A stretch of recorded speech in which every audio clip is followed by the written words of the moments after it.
जय हिंद दोस्तों। आज हम पढ़ने वाले हैं एमए प्रथम सेमेस्टर का जो चतुर्थ पेपर है उसके लघु उत्तरीय प्रश्न, जिसमें बड़ी बात यह है कि जो हमारा पेपर है इस पेपर में कई प्रकार के प्रश्न आएंगे। देखिए, एक आएगा जिसमें संदर्भ, प्रसंग और व्याख्या लिखने को होगा।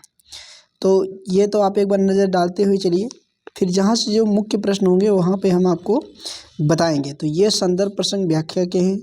पहला गोदान का आएगा, उसके बाद जो होगा हमारे यहाँ बूढ़ी काकी है, पुरस्कार है, चीफ है, की दावत है। उसके बाद प्रश्न नंबर यहाँ से देखिए, जो प्रश्न नंबर 3 है। प्रश्न नंबर 3, गोदान के मेहता और गोबर सामाजिक क्रांति के सूत्रधार हैं, सो उदाहरण इस कथन में प्रमाणित कीजिए। देखिए, गोदान में एक पात्र है जिनका नाम है मेहता। डॉक्टर मेहता जी हैं। वो बहुत अच्छे व्यक्ति हैं जो कि समाज को अच्छे नज़र से देखते हैं और समाज की कुरीतियों को उजागर करते हैं। तो हम उनके बारे में पढ़ेंगे। तो मेहता बुद्धिजीवी वर्ग में से चरित्र शोषण का विरुद्ध करते हुए किंतु साम्यवाद में समर्थक नहीं है। उनकी मान्यता है कि संसार के छोटे बड़े हमेशा रहेंगे और हमेशा रहना चाहिए। इसे मिटाने की मान्यता है कि संसार में छोटे बड़े हमेशा रहेंगे, उन्हें हमेशा रहना चाहिए। इसे मिटाने की चेष्टा करना मानव जात का सर्वनाश करना होगा। स्त्रियों के प्रति उनका दृष्टिकोण उच्च कोटि का है। अनुसार स्त्री पुरुष में उतनी ही श्रेष्ठ है जितना प्रकाश अंधेरे से। गोदान का ग्रामीण पात्र गोबर प्रगतिशील विचारधारा के ओतप्रोत, जबकि उनके पिता होरी राय साहब के पास बार बार खुशामद करने जाते थे कि अपने पिता का विरोध करता है और कहता है कि तुम रोज़ रोज़ मालिकों की खुशामद करने क्यों जा रहे। बाकी चुके जो प्यादा आकर गालियाँ सुनाता हो, बेगार देनी ही पड़ती हो, नजराना सब तो भराया ही जाता है, फिर किसी सलामी क्यों मारे। डॉक्टर रामविलास शर्मा के गोबर के विषय में टिप्पणी करते हुए लिखा कि होरी के लड़के गोबर का प्रेमाश्रम और बलराज जैसी दृढ़ता हो तब नए ज़माने की रोशनी देख चुका हो। चाहे गांव में खेती करे, चाहे वह मजदूर, दूसरों का अन्याय बर्दाश्त करने के लिए तैयार नहीं है। निष्कर्ष यह हो सकता है कि गोदान चरित्र में मेहता और गोबर सामाजिक क्रांति के सूत्रधार हैं। फिर सवाल नंबर जो है 4, गोदान की नारी चेतना पर विश्लेषण दीजिए। तो गोदान में मुंशी प्रेमचंद ने सर्वाधिक पूर्ण औपन्यासिक कृति में उन्होंने अनेक नारियों का चरित्र सृजन किया है, जिसमें मुख्य हैं धनिया, झुनिया, सोना, मालती, गोविंदी। तो जो धनिया है ये होरी की पत्नी है, झुनिया है ये गोबर की पत्नी है, और सोना, मालती, गोविंदी आदि प्रमुख नारियों का चरित्र है। धनिया और झुनिया का संबंध ग्रामीण परिवेश में, जबकि मालती और गोविंदी का संबंध शहरी परिवेश से है। मुंशी प्रेमचंद के चरित्र की सृष्टि करके तत्कालीन परिवेश में स्त्री विमर्श को एक नई ऊंचाई प्रदान की, और धनिया भले ही ग्रामीण परिवेश से जुड़ी हो लेकिन उसमें प्रगतिशील विचारधारा युक्त दुख और विपदा में संवेद सदैव पति के साथ देने वाली धनिया होरी की सीधेपन का क्रोध में आया, किंतु साधना धनिया होरी से लड़ती है तो रचंडी बनकर वाक प्रहार करती है तो उसे प्रस्त हो जाता है। रामविलास शर्मा के समय इसके विषय में लिखा है कि यह अन्याय विरुद्ध लेखक पाठक के भावनाओं को व्यक्त करने का माध्यम है। इसी तरह शहरी परिवेश में पोषित मालती और विषय उपन्यास में लिखा कि मालती बाहर से तितली और भीतर से मधुमक्खी है। निष्कर्ष तो ये निकलता है कि प्रेमचंद का नारी के प्रति दृष्टिकोण उच्च कोटि का है और प्रगतिशील में कूट कर भरी हुई है। सवाल नंबर 5 की हिंदी में सामाजिक उपन्यासों पर संक्षिप्त टिप्पणी लिखी है। तो प्रेमचंद ने अपने समाज यथार्थ अंकन नहीं किया। उन्होंने जिस समाज की कल्पना उनके मन में थी, समाज का निर्णय पर बल दिया। प्रेमचंद के पश्चात उनके जीवन काल में उन्हीं उपन्यास जिस सृजनात्मक विस्फोट की सूचना देता है उसे रूप में प्रयोगशील मनोवैज्ञानिक उपन्यास के रूप में दिखाई देता है। इस युग के लेखों में भले प्रेमचंद का सामान समाज वर्णित करने से क्षमता न रही हो, लेकिन लेखकों ने जो पांडेयचंद शर्मा, उग्र निराला, भगवती चरण वर्मा, उपेंद्र नाथ, विष्णु प्रभाकर, अमृतलाल नागर और नरेश मेहता आदि के उल्लेख सहज मिलता है। किया जा सकता है कि उग्र सामाजिक उपन्यासों में चंद्र हसीनों की खातून, दिल्ली के दलाल, बुधवा की बेटी, फागुन के दिन 4 आदि हैं। निराला के सामाजिक उपन्यास अप्सरा और प्रभावती, भगवती चरण के उपन्यास चित्रलेखा, भोले बिसरे चित्रलेखा आदि। उपेंद्रनाथ अश्क की गिरती दीवारें कई श्रृंखला लिखी गई हैं। विष्णु प्रभाकर उपन्यासों में स्वप्नमयी, दर्पण, व्यक्ति, कोई तो आदि। अमृतलाल नागर उपन्यासों में बूंद और समुद्र, पीढ़ियाँ आदि। नरेश मेहता में डूबते मस्तूल पर बंधु था, यह पथबंधु था आदि। तो कहने का अर्थ है जो हिंदी सामाजिक उपन्यासों में संक्षिप्त टिप्पणी है, जो सामाजिक समाज के धाराओं को लेकर के जो उपन्यास लिखे गए उन्हें हिंदी सामाजिक उपन्यास कहा जाता है। और उसमें मुख्य जो अगर लेखक देखा जाए तो निराला भागवती, चरण पांडे, बच्चन शर्मा, उपेंद्र नाथ दास, विष्णु प्रभाकर, अमलाना नागर और नरेश मेहता जी हैं। अब हमारा सवाल है, उपन्यासकार प्रेमचंद पर सारगर्भित टिप्पणी लिखी है। डॉक्टर गणपत चंद्र गुप्त के अनुसार प्रेमचंद के पूर्व हिंदी के उपन्यास में किसी अविकसित कलिका की बात मौन, निष्पंद और चेतनाहीन था। कहने का अर्थ है, पहले भारतेंद्र हरिश्चंद्र जी ने लिखा तो है लेकिन बहुत अच्छा से विकास नहीं हो पाया था। प्रेमचंद की पवन कला पर पुनीत स्पर्श पाकर वह जाग उठा, रस उठा और मुस्काने लगी। प्रेमचंद ने अपने उपन्यासों के माध्यम से सस्ते मनोरंजन के स्थान पर जीवन का ज्वलन समस्याओं को उठाया। उनके उपन्यासों में सेवा सदन 1918 में और वेश्याओं की समस्या रंगभूमि, सेवा सदन में वेश्याओं की समस्या है, फिर 1928 में शासक वर्ग में अत्याचारों की समस्या है, फिर प्रेमाश्रम में किसानों की समस्या और कर्मभूमि में हरिजनों की समस्या, जो कि पहला जो रहा 1918, उसके बाद 1928, उसके बाद 1921, उसके बाद निर्मला लिखा गया 1922 में जो दहेज की वृद्ध विवाह की समस्या को, फिर गबन 1931 में मध्य वर्ग में आर्थिक विषमता की समस्या और गोदान 1936 में जो पुनः किसान मजदूर शोषण समस्या के यथार्थ चित्रण किया। प्रेमचंद के संघर्ष में योगदान के कारण उन्हें उपन्यास सम्राट कहा जाता है। डॉक्टर कुमुद शर्मा के साहित्य प्रेमचंद में अवदान रेखांकित करते हुए लिखा है कि प्रेमचंद ने कहानीकार उपन्यासकार दोनों ही रूपों में हिंदी कथा साहित्य में युगांतर परिवर्तन पैदा किया और सत्य और असत्य संघर्ष की मूलतः कथा साहित्य के आधार पर उनके एक और भारतीय आदर्शवादी सोच और दूसरी और यथार्थवादी दृष्टि में जो सामाजिक जीवन में समताओं से विसंगतियों की पूर्ण तीव्रता के साथ उजागर करना चाहती है। इसीलिए वो साहित्य के विकास क्रम के आदर्श और यथार्थ में शक्तियों का तनाव में अंतर्विरोधियों से गुजरने का आदर्शवादी ढांचे में स्वयं तोड़ डालने में दरअसल पुराने युग में विचारधारा को प्रभावित होते हुए वे नए युग के साथ खड़े हैं।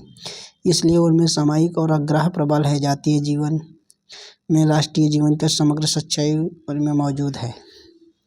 प्रश्न नंबर 7, मुंशी प्रेमचंद हिंदी के कथा सम्राट क्यों कहा जाता है? भैया उनको कथा सम्राट कहना कोई वो बात नहीं है, क्योंकि वो ऐसे हैं। प्रेमचंद के पूर्व कहानियाँ अनगढ़ संस्कृत के कथा पुराण में अनुप्रणीय थी और आकस्मिकता से संयोग के तथ्य की प्रधानता प्रेमचंद ने आगमन में हिंदी कहानी में एक नई दिशा मिली। 1916 में पंच परमेश्वर कहानी सरस्वती में प्रकाशित हुई, तभी से कहानी एक नई दिशा मिली। इनकी कहानियाँ यथार्थ चित्रण किया गया। प्रेमचंद के पहली बार कहानी मनोविज्ञान विश्लेषण जीवन में यथार्थ चित्रण में स्वाभाविक वर्णन से जोड़ने की कल्पना की मात्रा कम करने का आग्रह किया। उन्होंने सामाजिक, राजनीतिक और आर्थिक यथार्थ में केंद्र में रखकर मानवीय संवेदना और हिंदी कथा संसार, देवता, राजा और ईश्वर के अपदस्क करने, दीन दलित, शोषित, प्रताड़ित मनुष्यों के नायक के पद पर प्रतिष्ठित किया। उनका युगांतकारी कार्य था, इसलिए उनके समय को हिंदी कथा साहित्य के प्रेमचंद युग के नाम से जाना जाता है। इसमें हिंदी के कथा साहित्य वास्तविक विकास युग भी कहा जाता है और इसमें कहानी में स्वतंत्र व्यक्तित्व मिला और उनके ऐसी कहानियों का सृजन हुआ जो कि भाषाओं की तुलना में खड़ी होने के सामर्थ्य भी रखती है।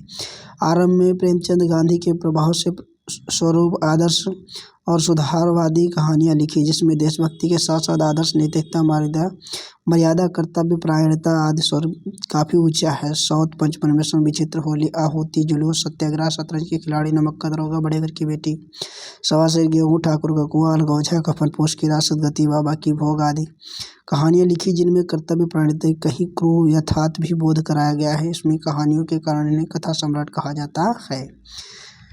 तो कथा सम्राट ऐसे नहीं कहा जाता है, इन्होंने बहुत मेहनत किया है, क्योंकि इन्होंने जो बोया है उसको ही काट रहे हैं, इसलिए इनको लोग कहानी कथा सम्राट कहा जाता है।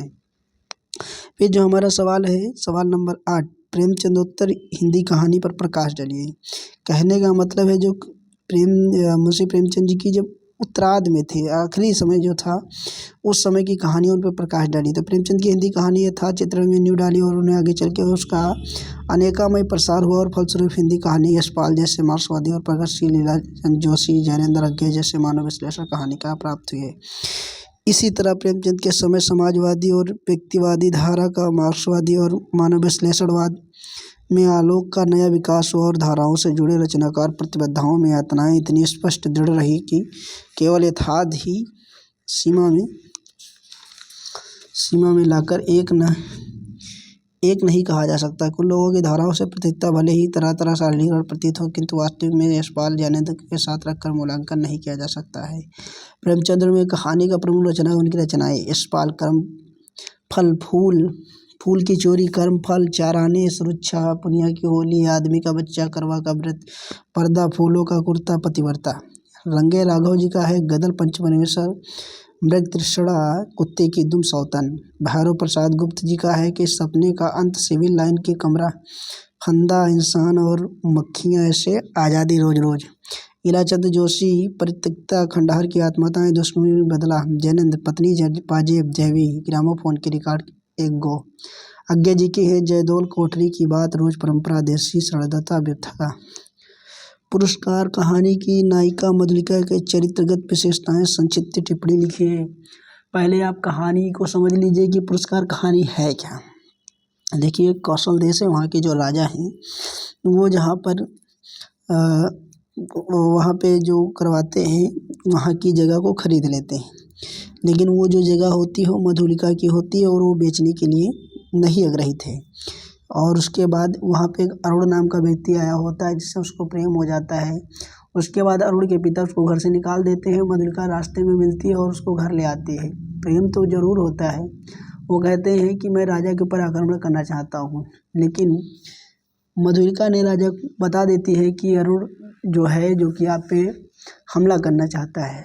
तो उसके बाद जब राजा कहता है कि बताइए आपको क्या चाहिए, तो उसी के बाद वो अरुण को ही मांग लेती है। तो कहने का अर्थ ये है कि उनका प्रेम भी है और राष्ट्र प्रेम भी है, और जो कि दृढ़ संकल्पदार ऐसी महिला है जो कि जिसका नाम मधुलिका है। तो सद में कहानी पढ़ते हैं। मधुलिका अपने पिता सिंहमित्र के समान निडर और स्वाभिमान उनकी बालिका कूट कूट कर भरा हुआ है। इसका पहला प्रमाण है कि खेत के बदले राजा को द्वारा दी गई मुद्राओं को अस्वीकार कर देना, स्वर्ण मुद्राओं से महाराज पर निछावर करके बिखेर देना, भले ही मगध का राजकुमार से अनुग्रह की प्रार्थी हो और स्वाभिमान न चला हो। खेतों में काम करके गरीब के दिन बताते स्वाभिमान आँच नहीं आने देती। सैनिक टुकड़ी के प्रमुख सम्मुख अरुण को साहसिक अभियान और राष्ट्र दुर्घटना कर देना उससे विलक्षण साहस और निर्भीकता का प्रत्यक्ष प्रमाण है। राज्य से निष्कासित अरुण जब उसके पास आता है तो प्रेम में सर्वस्व निछावर कर देती है और मंत्रमुग्ध सी कह उठती है, जो कहोगे वही करूँगी। मधुलिका सचमुच ही एक आदर्श प्रेमिका के अरुण के साथ अपने के लिए मृत्युदंड मांगकर अपने प्यार को भी अमर कर देती है और उसके राष्ट्र प्रेम को ललकारा कर जाग उठता है। और अरुण दुर्ग पर आक्रमण करने वाला ही होता है और सोचती है कि अरुण यदि अपनी योजना में सफल नहीं हुआ तो उसका क्या होगा। यही उसके मन में देश के प्रति प्रेम, राष्ट्रीय गौरव की भावना उभरती है। मधुलिका जीवन में अनेक ब्रह्म आंतरिक संघर्ष होते हुए परंतु विचलित नहीं होती है, धैर्यपूर्वक उसका सामना करते। उसके पास घर नहीं है, भोजन का व्यवस्था नहीं है, सर्दी की रातें रूखा सूखा जो मिल रहा है उसी को खाकर अपनी टूटी फूटी झोपड़ी में दिन व्यतीत करते, किंतु उसका धैर्य नहीं टूटता है। निस्संदेह मधुलिका प्रसाद की महत्वपूर्ण कृति अंतः बाह्य पवित्री और सौंदर्य गर्मा से युक्त और विशाल हृदय से मधुलिका प्रेम कर्तव्य साकार प्रतिमा राष्ट्र प्रेम भावना का त्याग कर बलिदान और उसे अधिक महान बना देता है। प्रश्न नंबर 10, अमरकांत की कथा वैशिष्ट पर प्रकाश डालिए। अमरकांत नवीन कथा लेखन के दृष्टि में उच्च स्थान के अधिकारी हैं। इन कहानियों में नवीन मानवबोध, नवीन आधुनिकता, जीवन में घटित विभिन्न घटनाओं में सौंदर्य से कहानियों के नवीन कथ्य, नवीन का प्रयोग, जीवन मूल्य द्वारा को नई सचेतना प्रदान करने के प्रयास किया गया। अमरकांत की नई कहानी अत्यंत ही सशक्त शिष्टाचार है। कहानियाँ किसी घेरे में कैद नहीं है बल्कि व्यापक फलक के लिए। इस कारण में अमरकांत ने सामाजिक संलग्नता की रचना का खास उद्देश्य मानते हैं और महत्वपूर्ण साधारण सच्चाइयों को निकट स्थित अमरकांत की कहानियाँ एक खास सरल अंदाज में कही गई है और नवीन कथा तकनीकें बहुत हद तक इस्तेमाल तो नहीं कर पाए, लेकिन उनकी आदि कहानियों को विश्लेषण किया गया तो पता चलेगा कि कहानियाँ अपनी निजी तकनीकी के प्रयुक्त हुई हैं। जिंदगी और जोक अमरकांत की अत्यंत प्रसिद्ध कहानी इसके मध्यवर्गीय निम्नवत जीवन को व्याप्त नाना प्रकार की विसंगतियों को विद्रूपताएं, विषमताएं स्पष्ट रूप से कहानी से वर्णित यथार्थ भले ही भयावह, कठोर, किंचित विवश, भले ही वस्तुतः से युक्त हो, लेकिन वास्तविकता हम अपने चारों ओर परिवेश में, अपने आसपास समाज के बिना प्रयत्न पा सकते हैं। अमरकांत कहानियों में आधुनिक जीवन में संदर्भ लिखी गई सर्वश्रेष्ठ कहानियाँ हैं।